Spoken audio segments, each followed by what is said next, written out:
I was saddened to learn that renowned poet and translator David Ferry passed away on November 5th, 2023, at the age of 99. I had the pleasure of interviewing Mr. Ferry shortly before the pandemic began. He chose the focus of the conversation that follows. Welcome to this special edition of Poetic Lines. A few weeks ago, I had the tremendous pleasure of interviewing poet and translator David Ferry. Mr. Ferry's awards include the 2012 National Book Award for Bewilderment, New Poems and Translations, and the 1999 Lenore Marshall Prize for Of No Country I Know. Critics have praised Mr. Ferry's translations, which include some of the world's major works of poetry, for their fluency and grace. His own poetry is acclaimed for its masterful craftsmanship and his careful attention to psychological and emotional states. As W.S. Merwin once noted, Ferry deals with complexities of feeling with unfailing proportion and grace. Mr. Ferry taught at Wellesley College from 1952 to 1989, and more recently he has taught writing at Boston University and Suffolk University. Yet no matter where he speaks about poetry, Mr. Ferry avoids generalizations. He prefers to discuss specific poems, focusing on particular lines. Welcome to the studio. I have admired your work for so long, and I'm thrilled to have you here. I've admired you for so long, so. When we were talking the other day, I mentioned a Robert Frost quote. A poem begins in delight, but ends in wisdom. Do you agree with that? I remember when we first talked about it, that famous line, I said to you that I distrusted a little bit the word wisdom. But as Frost goes on with that statement, it's in his great essay, The Figure a Poem Makes.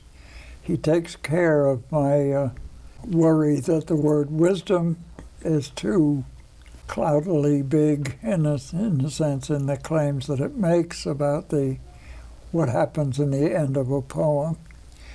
I want to read his statement, and I'd like to talk about it in relation to a poem that I wrote. I wrote it originally for a student, but for myself, in a sense, called Of Rhyme.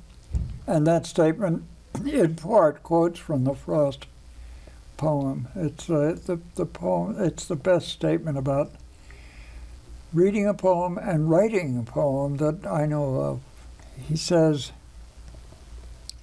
"It begins in delight and ends in wisdom. It begins in delight. It inclines to the impulse and assumes direction with the first line laid down. It runs a course of lucky events and ends in a clarification of life. Not necessarily a great clarification, such as sects and cults are founded on, but in a momentary stay against confusion. It has denouement.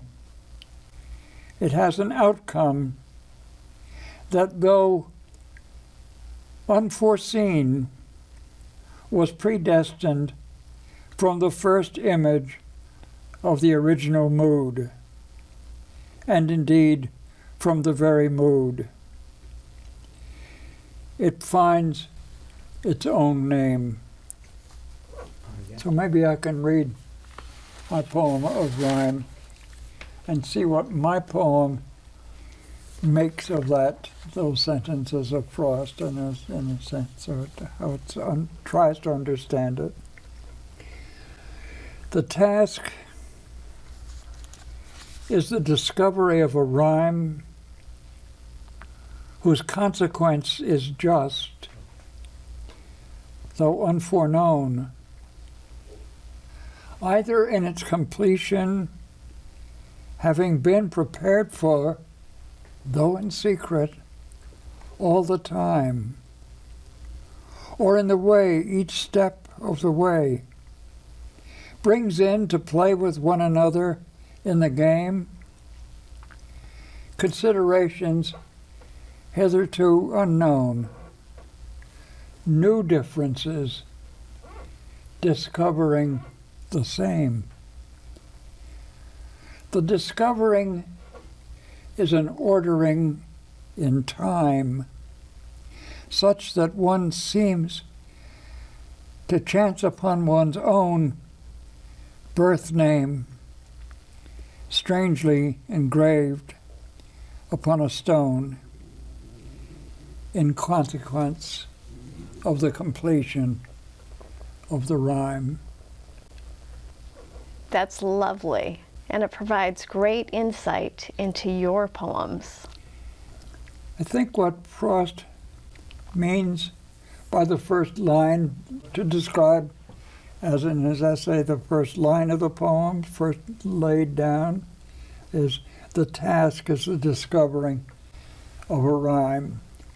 I was saying that in my poem, which was in a sense a letter to a student, in a sense, but a letter to myself as well, is the first line of the poem gives you, in a sense, something to expect in the poem, and something to expect in a poem that's an ordering in time, in a sense, and that line after line after line after line in the poem would begin to discover what the meaning of the next line is likely to be, and then does that, and does it by rereading itself, reading back on the line before it, and reading forward, in a sense, to the line that follows, and one after another, and doing so in the case of this poem, it's rhymed, but I'm using rhyme also in that more general sense that 16th century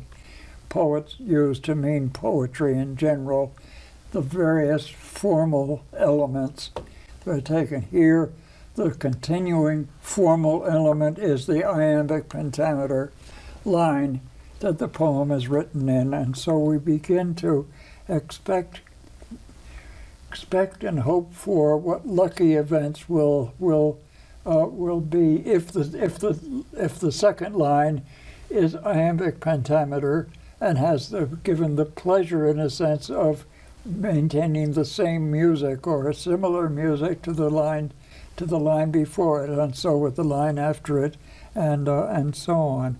In this poem, the running the course of lucky events, in a sense, is the pattern of what the rhymes are going to be, and it's quite interesting in this poem that's the case. And as I read it, each step of the way brings in to play with one another in the game considerations hitherto unknown, new differences, discovering the same. The next line is both the same as the line before it, because it's an iambic pentameter. It's playing the same music, in a sense, but the same music in that second line is also a different music from the music in the line before it, and different, and will be different in the line after it. And the poem is finding it. The poem is writing itself. Frost is the essential thing Frost is saying is a poem, just as in our conversations with each other, is not something we thought of before and that we mindlessly spell out. The poem itself, we're reading the action of the poem as it's ultimately finding out its name, as finding out what it is, and so on. And then in my poem, that the end of the line, Frost sentence, the poem finds out its name, in a sense, and I make a kind of thing of that. The discovering is an ordering in time, such that one seems to chance upon one's own birth name, strangely engraved upon a stone, in consequence of the completion of the rhyme in any statement that we make, and that's especially pleasurable and vivid in statements that have a form, that are repeating their music and so on, is finding out who we are at this moment in the statement. I'm finding out in the poem, in what I say, who it is who was born and who it is whose name is going to be on a gravestone sometime. Finding out my identity at this moment in the poem. I think that's what's, for me, there in Frost's great statement. What do you think? I agree with you, and I think one of the reasons people are drawn to poetry is because it does give them insight into someone's experience at a certain moment, and that moment can also help the reader or the listener reflect on where he or she is. It really is about finding identity, first through the poem and then through life. Yeah, there's some kind of generalizing to where she is or where he is in the reading, as there is, I think, in our very conversations. Always, we have a listener, and Frost's grammar, such that one seems. He doesn't say that I seem. That one seems to. That makes a general statement, in a sense that poems find out their name, and they find out their name as an example to other people of what happens in their lives, in their utterance, and what they have to say, and that becomes particularly vivid, a statement that's an ordering in time, as it is in this poem, and as described, I think, in Frost's great statement. The grammar of it, the figure a poem makes, that the poem we're experiencing, the generalization is not at the beginning of the poem. The poem has denouement. It arrives at a sense. It's what happens to the word consequence. We use that word in two different but related ways. A consequence whose consequence is just, though unforeknown, that it's just in that line because it's iambic pentameter, and it's in consequence with the first line, consequence with, in sequence with what is before it, and so on. But then in the end of the poem, and what is being discovered by each line, and towards the end of the poem, we begin to hear consequence in a somewhat different way that doesn't cancel that first sense of it. It's the consequence. It becomes consequential. It doesn't mean that it becomes necessarily wise or wisdom in the sense that I first distrusted in Frost's first formulation of the sentence. I don't know what wisdom is, but I know when something feels consequential, and there's something that feels consequential about identity when it seems to chance upon one's own birth name, strangely engraved upon a stone. And in a sense, the poem is by chance finding out who it is who's speaking in the poem, and how he got there by being born, in a sense, and what it will be if the poem, perfectly as Frost describes it, will have completed its form. Your poems perfectly complete their form, whether you're writing an iambic pentameter or free verse. And I think you have a poem, October, that illustrates that. Which is iambic pentameter, however. Let me read that. The day was hot, and entirely breathless. So the remarkably quiet, remarkably steady leaf fall seems as if it had no cause at all. The ticking sound of falling leaves was like the ticking sound of gentle rainfall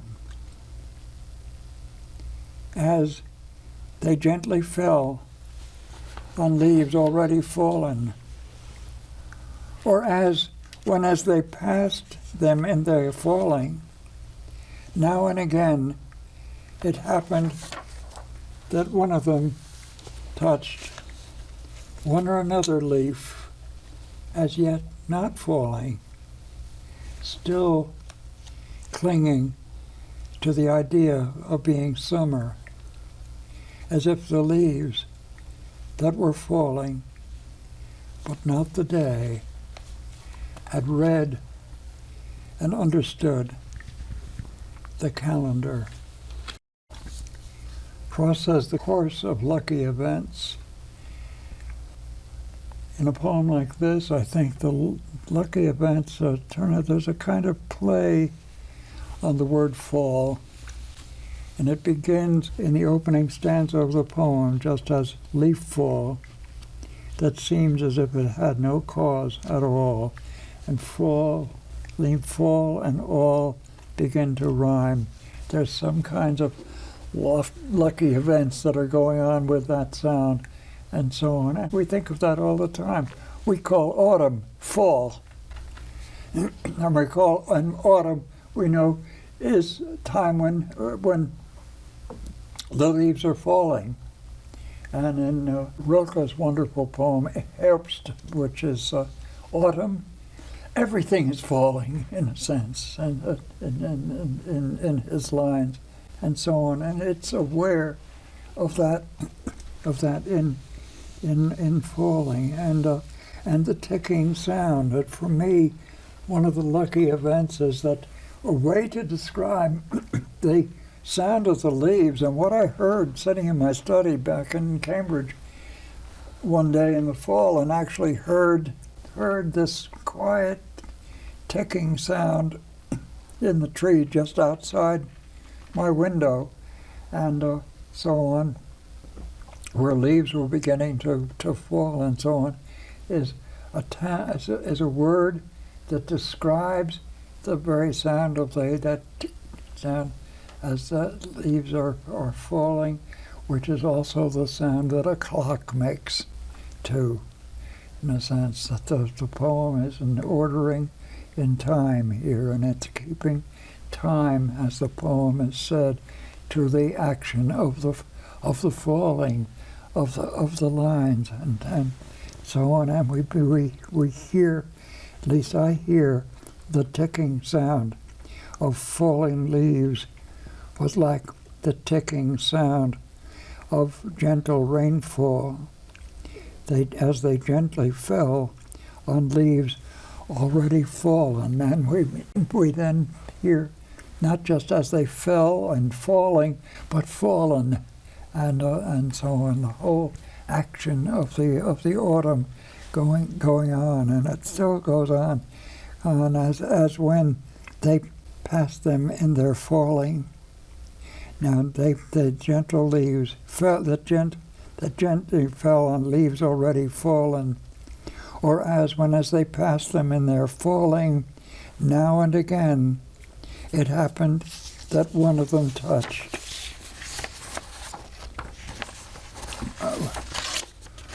one or another leaf as yet not falling, still clinging to that. And then the sound changes, in a sense, not falling, but still clinging, in a sense. In those two words, it's changed.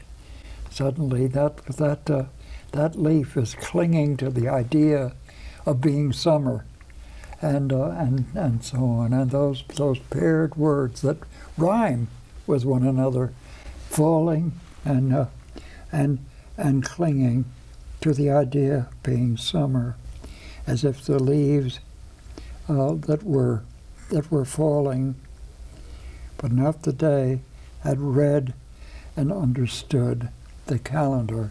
And I hear in that last line, fall, fall, fallen, falling, not falling, and so on. It's gotten out of it, and the two words that sort of rhyme with each other are quite different in the statement, and so on. Had read and understood, so on, a different music that has a kind of decisiveness in its statement at the end of the poem. Were you aware of all of those sounds and the music when you were writing the poem? Frost says that there are predictions of what in the poem that are going to happen, and the poem wasn't fully aware of those. The poem finds out as it goes, and its finding out is technical, and it has to be told in different ways all the time as it goes on, and rhymes with itself as it's going, and ordering in time, and so on. And he says the poem is not a poem at all that knows what it's saying before it at the end, and saved the ending for so on. We don't. He says that's no poem at all. The poem is the action of the poem finding out what it is that it's saying over and over. So how do you, as the poet, help the poem discover what it's saying? Well, putting it that way suggests that I know beforehand what it's saying, and helping out the poem to do it, but that's not, I think, the case. The poem is me, yes. I'm writing the lines. And the lines themselves are fine. The poem is telling me, in a sense, what it is that it's saying. And I'm sometimes surprised to find what that is. Is that speaking to what? Very well. What you're saying? You mentioned the other day that you believe a poet is someone who writes in lines. That's it. And I thought that was brilliant in its simplicity and also in its very deep understanding of the way that poems are created. Well, in certain forms, I know beforehand, the poem rather knows beforehand what it is that it's going to say, but its consequences, just though unforeknown to the reader, unforeknown to the writer as the poem is being written, unforeknown to the poem itself as it's being written, and so on.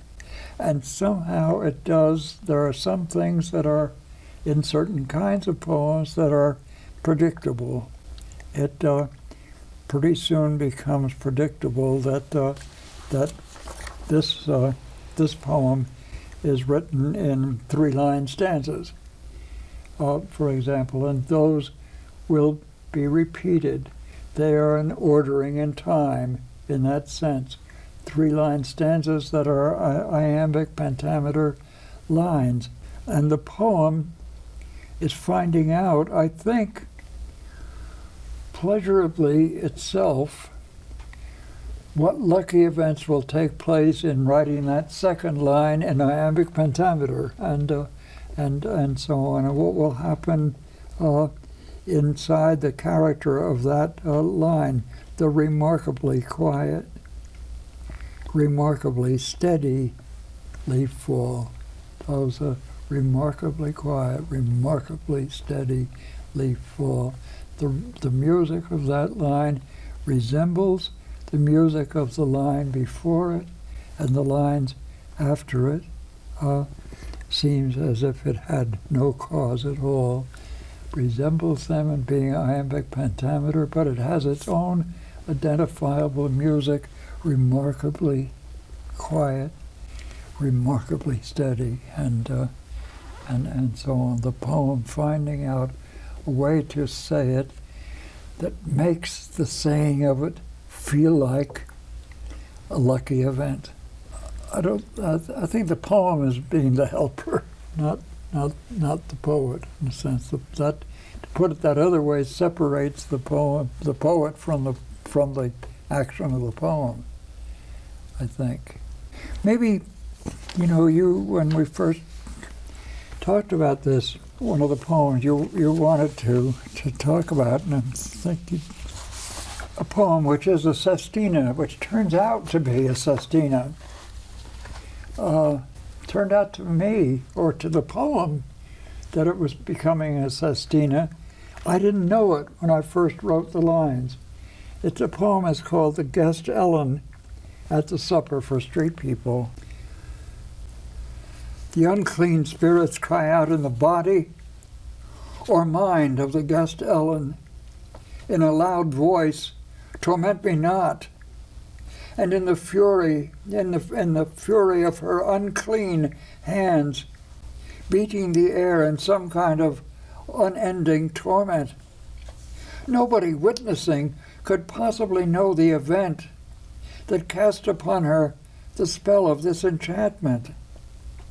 Almost all the guests are under some kind of enchantment of being poor, day after day in the same body, of being witness still to some obscene event, or listening all the time to somebody's voice whispering in the ear things divine or unclean in the quotidian of unending torment, the dailiness of unending torment.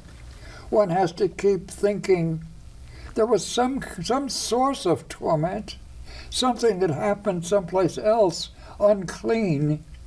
One has to keep talking in a reasonable voice about things done, say, by a father's body to or upon the body of Ellen in enchantment, helpless, still by the unforgotten event, and enchanted, still in the old forgotten event, a prisoner of love, filthy Ellen in her torment, guest Ellen in the dining hall in her body, hands beating the air in her enchantment, sitting alone, gabbling in her garbled voice, the narrative of the spirits of the unclean.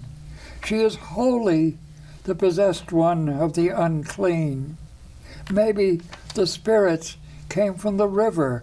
The enchantment entered her, maybe, in the northeast kingdom. The torment, a thing of the waters, or a gratuitous event, came up out of the waters and entered her and lived in her in torment and cried out in her voice. It speaks itself over and over again in her voice, cursing, maybe or not, a familiar, obscene event, or only the pure event of original enchantment from the birth of the river waters, the pure, unclean, rising from the source of things, in a figure of torment, seeking out Ellen, finding its home in her poor body. Her body witnesses, so also is her voice of torment coming from unknown event. Unclean is the nature and name of the enchantment. Somewhere in there, I was writing down lines, and there were mainly there were strong line endings, in a sense, and they were repeating things in that way. It's again in iambic pentameter, very different in quality from the poem that I just read, in a sense, and it's the bewilderment of the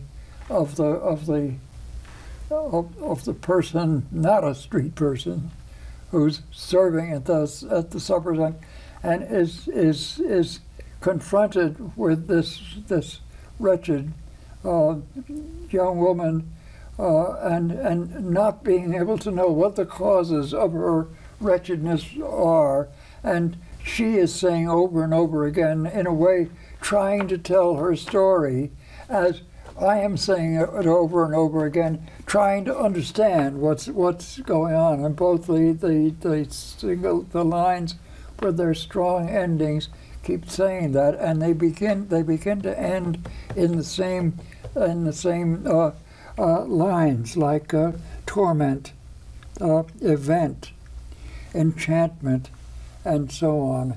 And I still have on my computer, as I was writing down these lines, this sounds like it's going to be a sestina. And then that affected my sense of where to go next from one line to another, in a way, because in a sestina, for example, the end word of one 6-line stanza becomes the end word of the first line of the sequence of the next line, things like that, and so on. And that began to shape what I was saying. Although mainly what's going on is my trying to understand and her trying to make me or herself or somebody or nobody understand what it is that she's saying in this unknown language, gabbled in her garbled voice, in a sense, that of her wretched, pitiable unhappiness, in a sense, in the story. Some of the what I call lucky events, in a sense, are in all the rhyming and in the form.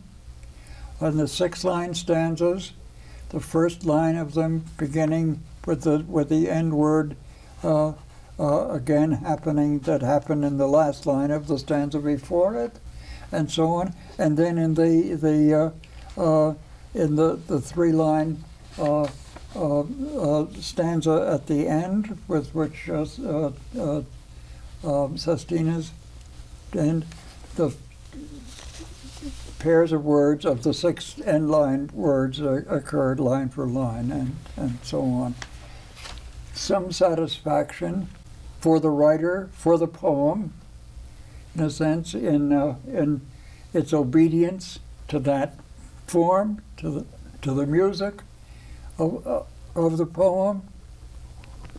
Some satisfaction that it came in the end to, it has a denouement, I would say, is in the word witness, that her body is a witness, that her condition is a witness of how things are with the listener, but also with poor Ellen in her situation, and so on, and whether the situation is pure evil, the pure obscene rising from the source of things, and so on, or the particular conditions thought of in a reasonable voice. Was it sexual torment by some father or not? Or no idea, in a sense, but ideas that speak to those situations and so on, and they have to do with the poem as